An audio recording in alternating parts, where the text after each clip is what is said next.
A Russian prisoner exchange may well be underway. American basketball player Brittney Griner is somebody who is potentially going home. She's been in Russian jails for quite some time. And we're going to take a look at what this prisoner exchange looks like here today in this video. We've got here Viktor Bout is an individual known as the Merchant of Death, and he is the person who may be exchanged for Brittney Griner, who is this woman here who's been in Russian custody for some time.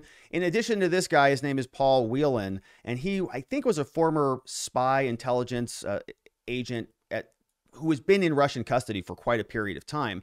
But this exchange is taking place, and CNN is the entity that actually broke the news. It's an exclusive that they reported.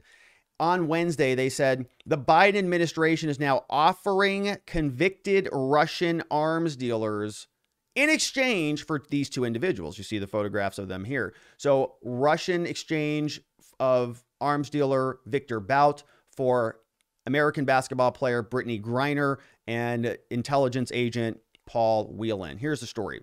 After months of internal debate, Biden people has offered to exchange Viktor Bout. Now, this guy is really serious business. He's a convicted Russian arms trafficker. He's serving 25-year U.S. prison sentence. Now, I actually have a little bit more on him over from Wikipedia, so we're going to take a look at him in a minute. But first, let's learn more about Paul Whelan.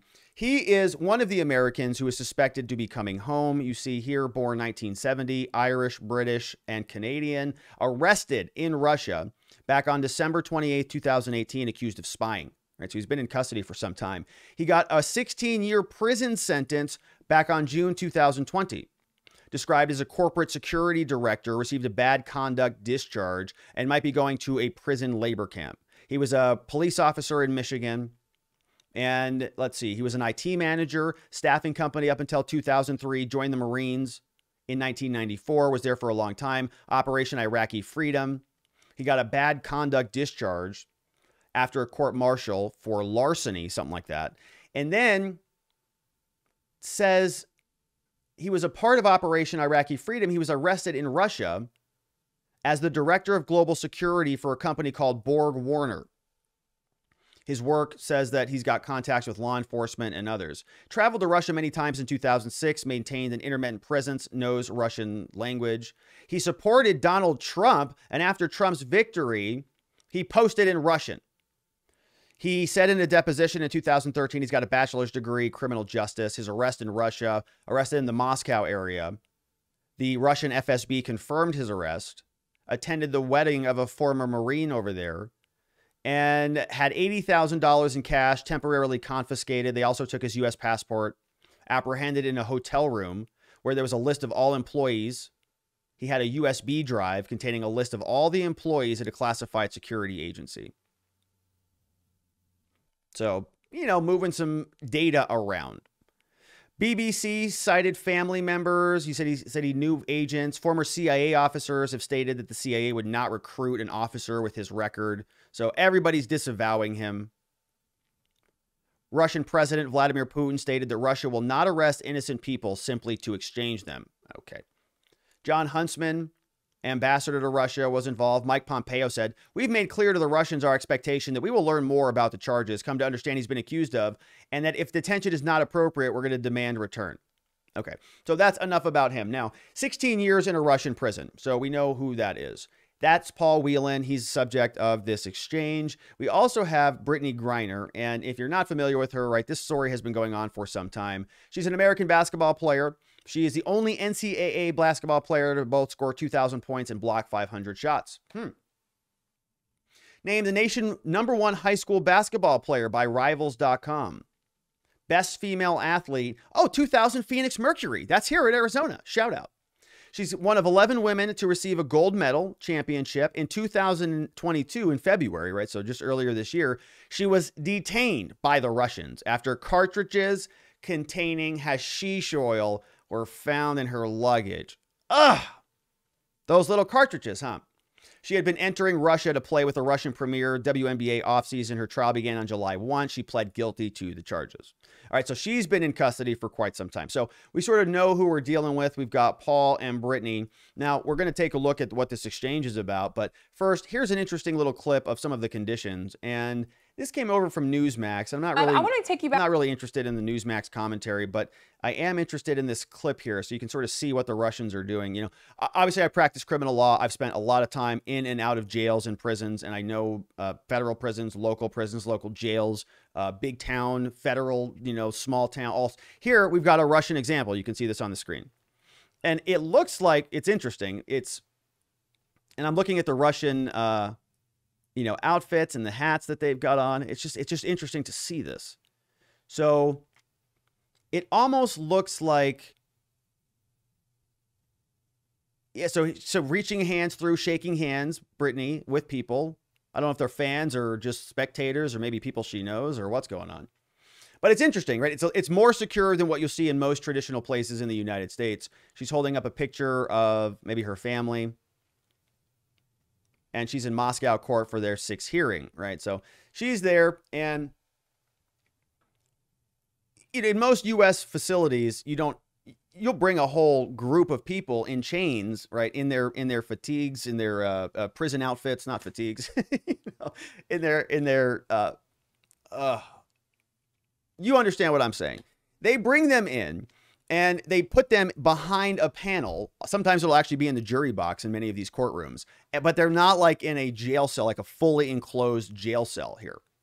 So, you know, it's sort of interesting to see how the Russians do it. It's a little bit more dramatic, I'll say. And that's probably for effect. Now, while she's there, they talked about this court proceeding and what this court hearing looks like. And this audio is really bad, but apparently they got a phone call from her. She's out of Kimiki, Russia.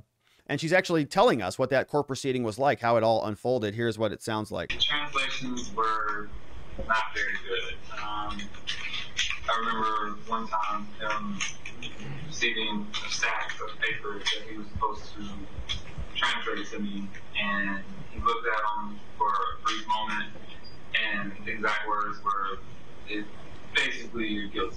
Okay, so really hard to hear that audio. I'll read it for you. It says she got the court proceeding, right? She's there. She's got a lawyer, some Russian, whoever. Says translations were not very good. I remember one time seeing a stack of papers that he was supposed to transfer to me, and he looked at them for a brief moment, and his exact words were basically, "You're guilty." So that's a nice lawyer right there for you, right? A Russian defense lawyer, you know, public defender, a Russian public defender walks in. He's like, okay, let's make this very quick. I've done my analysis on your case. Here's my report. You're guilty. Sign here. She goes, okay, I guess that's the best I'm going to get on this thing. So not a lot of due process over there, it sounds like. And, you know, hashish oil and so on and so forth. And so the Biden people, they really want to bring her home. And I want her home too. As I said, I want all Americans home. I don't want foreign governments using Americans as political pawns anywhere, whether it's Paul or anybody, right? It's ridiculous. Now, we are going to learn about Viktor Bout, but I think the one little segment that I forgot to mention here on this story over from CNN said that sources told CNN the plan is to trade Bout for Whelan and Griner, and that it received the backing of President Joe Biden after being discussion since earlier this year. Biden's support for the swap overrides opposition from the Department of Justice, which is generally against prisoner trades. Right? So Biden is overriding his DOJ. Biden does this a lot. He overrides people. Overrides his Afghanistan advisors. He overrides basically every person who has good judgment around him. He says, I'm not going to do that. And then he does the opposite. So here, Biden's support for the swap overrides opposition from the Department of Justice, which opposes prisoner trades. So he's going to go against the grain.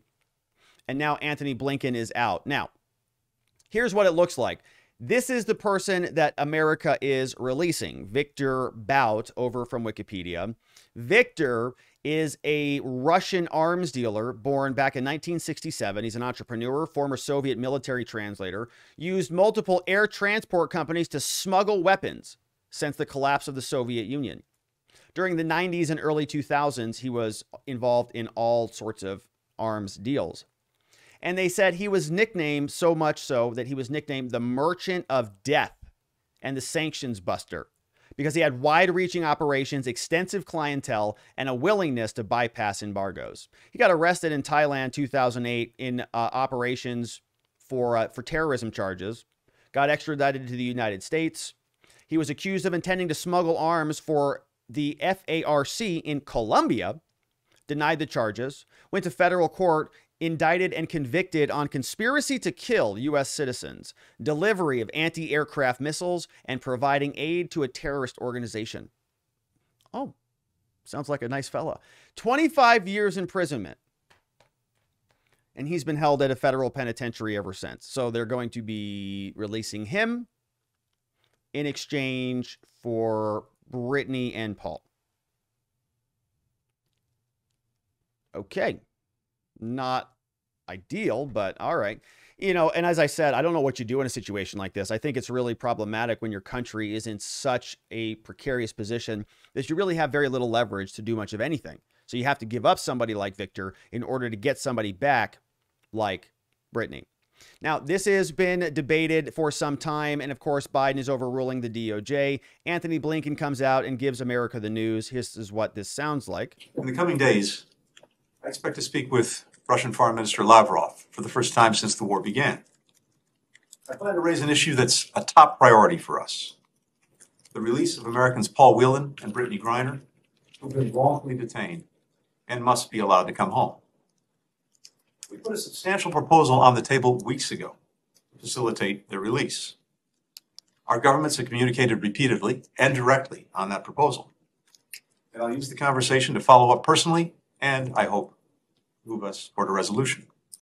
Okay, so very generic, not a lot of specifics there. We have a little bit more saying that I don't have specifics. A reporter asks him a question about this because Brittney's been there since February, which is the second month. When you talk about the substantial proposal, can you? I realize you won't get into the specific details of it, but does it involve a swap along the lines of what was done for Trevor?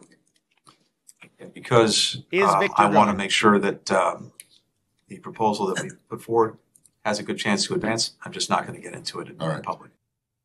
Okay, so not a lot of details there, but you can see it feels like the wheels are in motion. There is a prisoner exchange that seems like it is underway. Viktor Bout, the merchant of death, in exchange for Brittney Griner and Paul Whelan, two Americans who hopefully are coming home. The question will be, what are the consequences of that exchange? Does Viktor Bout just suddenly run off and rejoin his old buddies, his old arms dealer book club?